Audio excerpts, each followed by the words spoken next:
Story. So, promoted stories. You'll also like One Last Shot, a Mineta Redemption fanfic. 10.1k 168. This is a Mineta Redemption fanfic. If you hate Mineta, I advise you to not read this. Mineta had just done one of his biggest schemes, and the girls had enough. Izawa T. Slytherin Boys reacts. 1.2m 11.4k includes all of the boys. Don't forget to vote, share and comment. Whiteheart, Her Savior. 1.3m 183k. Yadavanshi series number 3. It is a book under Yadavanshi series. But it could be read as standalone too. Nitya Raghavendra is a Telugu businesswoman earning millions, but her A. Ayakya QA. 176k 15.6k. Yijan final update the 30th of December 2021. The Lion Guard, Age of the Dinosaurs number 1. 4.3k 69. Scar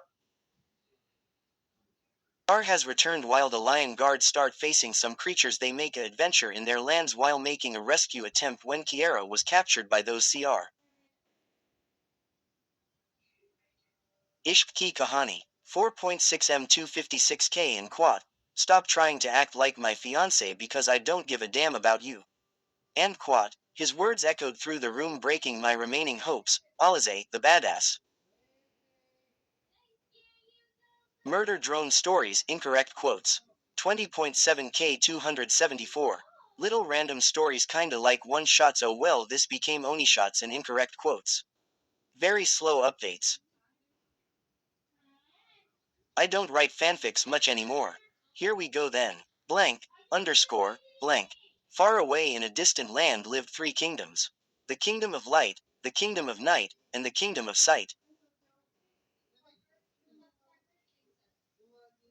I gave up on the kingdom names, so just roll with it upside down face. The kingdom of sight was ruled by 2 of the move-loving partners ever. Queen Mina and King Ajiro. Their land was known for helping people find out happiness in their lives. That being said, the queen was very fond of matchmaking and would go around to pair others with their lovers. The kingdom of light was ruled by Queen Toru and King Ojiro. They made sure that everyone in their land was safe and protected. There the people would always look up to their shining rulers with respect and thankfulness in their eyes.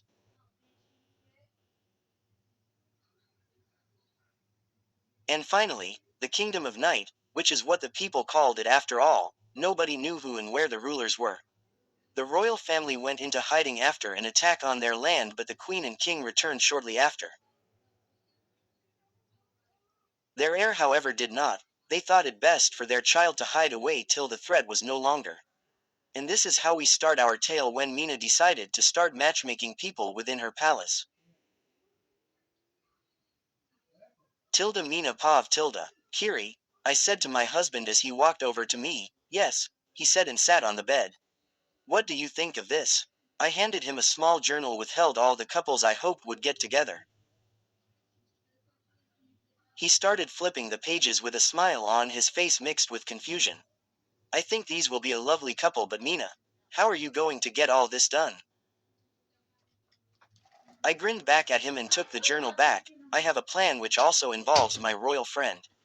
Kirk paused for a second, and I swear I saw a light bulb go off in his mind. Toru, he said with a sigh, and he started laughing. Hey, I responded with a pout. Sorry, but you guys always have crazy plans. Well, they work, don't they? I said and sat down next to him. How do you know? He smiled.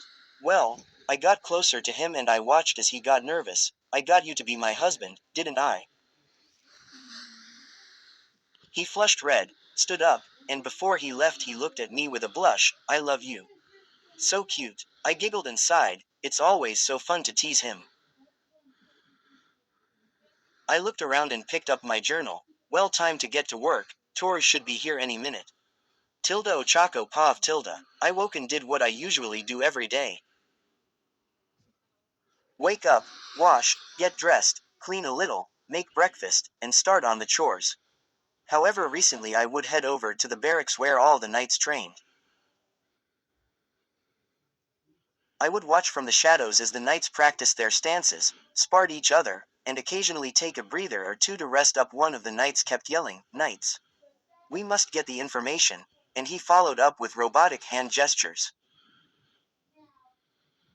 Apparently his brother and father were both captains and he was working to live up to that as well. What are you doing, Ochako? Why are you watching them instead of doing your work? I sighed and reluctantly decided to get back to work. Why am I so disappointed? I'm afraid I cannot answer that for you, milady. I blushed red as I turned around to a familiar voice that always made my heart pound over and over again. Sir Mmi Midoriya. What are you doing here? Great stutter like an idiot, Ochako, as always. He chuckled at me and flashed a smile. I was wondering if we could talk later, Lady Uraraka. He said this and gave me a knowingly gaze. Of course, I responded and nodded, completing the secret signal we had for each other. Gosh, I really am in love with this boy. I should be going. See you later, Lady Uraraka. I smiled back at him and walked off to finish my chores. I can't wait to see him again tonight. I really want to tell him that maybe. I looked down at my ring finger and blushed. We could. Ochako, eat, I said with a startle. Are you okay? I looked up to see the queen looked at me with a grin on her face. Is someone love struck? She questioned. No, I just was checking if I got anything under just fingernails. Anyway, I got to go back to work. Later, Your Majesty. I started walking away and heard a shout from behind me. Stop saying, Your Majesty, you know I don't like it. I sighed knowing she wouldn't hear me from the distance. I can't help it. You are the queen, and if you knew about what I was hiding, it would be terrible. After all, it is against the law. Tilda time skip tonight because why not? Since it was almost time to meet Sir Midoriya, I quickly closed the doors to my room and opened the window. I opened my dresser and took out some rope and tied it to the hook near the window. I slowed lower the rope and walked over to my bed and sat down. I can't wait to see him. I waited and I started to fidget with my hands just thinking about what I was going to suggest. Should I do this? I really love him, but I don't want to cause him any trouble, and Your Grace. I turned and saw Midoriya enter through the window and gazing over at me. Was I so distracted that I couldn't hear his enter? Izuku, I responded and morally facepalmed. Again with the stutter, I watched as he looked over at me and smiled. Can I speak first? I said with a slight blush. Of course, milady. Why is he not saying my first name? I shook the thought from my head and smiled back at him. Well, I was wondering if I mean we have been keeping our relationship in secret for a long time, but I paused and took a deep breath. Izu, I want us to married.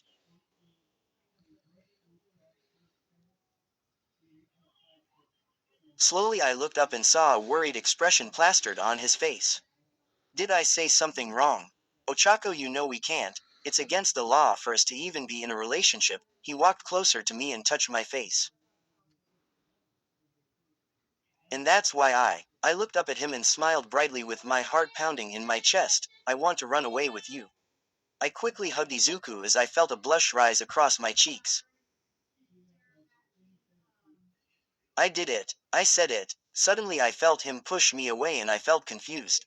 I saw as his emerald eyes gazed at me with worry. Ochako. He sighed and looked at me sadly. We can't. We. Deku. I questioned him and reached for his hand.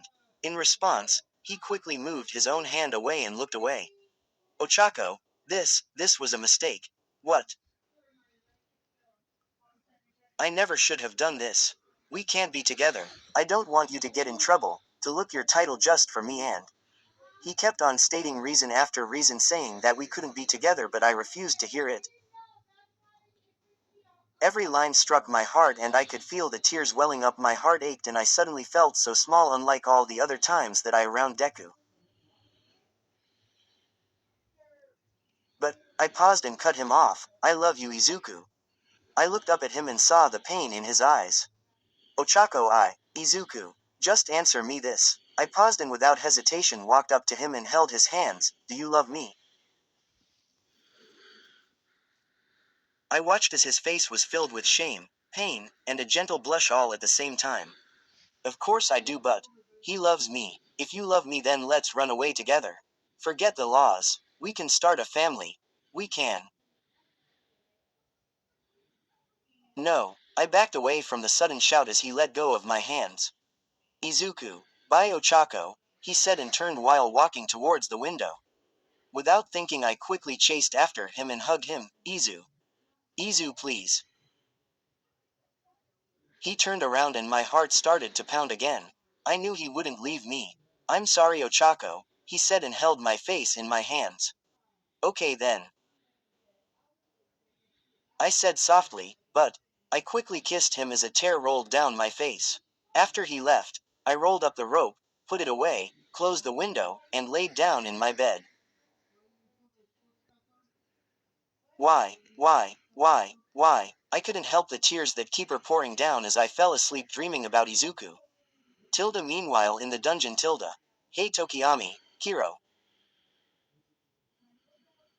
Asui, I told you to call me the Keeper of the Lost Souls. And I told you to call me Hiro. The Keeper of the Lost Souls does not agree. Tokiyami slowly vanished in the darkness only to realize that he bumped into a candle. Be careful, Keeper of the Lost Souls, Hiro. Asui smiled and placed the candle back on the shelf. Wait, Kaminari, the royal jester who was apparently on a break, he got lost, looked confused. Won't that candle have burned Tokiyami's cape? Nope, it's just a fake candle for decoration. After all, the queen doesn't really lock anyone in the dungeon except for him, Hiro. She pointed at an ice block that held Mineta trapped in it. His mouth was frozen shut and he couldn't move front the ice that surround him. Isn't that a bit harsh? Kaminari said, looking a bit uncomfortable. Todoroki the mage is the one that froze him there, and after what he did to his wife I think it's safe to assume he deserved it, Hiro. Kaminari sighed and walked away saying, okay, I'm going to head back, my break is almost over. You're going to wrong way, Hiro. I knew that, he said and turned around thinking Jiro is gonna kill me for getting lost, again. Kaminari somehow weaved his way through the castle and found Jiro playing on the flute. Where have you been? She asked and put the flute away. Roaming around. Seriously? She said with an annoyed look on her face. Yes. Kaminari grinned only to get a shoulder punch from Jiro. We need to practice, so stop joking around.